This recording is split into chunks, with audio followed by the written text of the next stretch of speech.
postajem profesionalac. Sprdaj. Opa.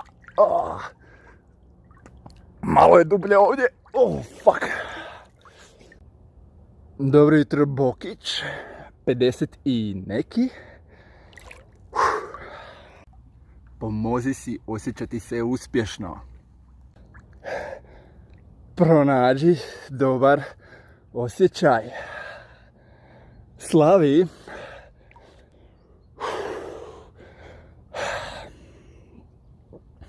Većina ljudi precijene što mogu napraviti u godinu dana, a podcijene što mogu napraviti za 3, 5 ili 10 godina.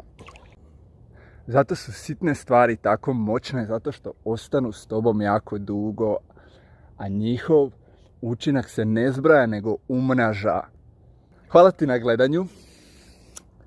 Lajkaj da se vidi, sprdaj da se ne umislim, komentiraj da nešto naučim.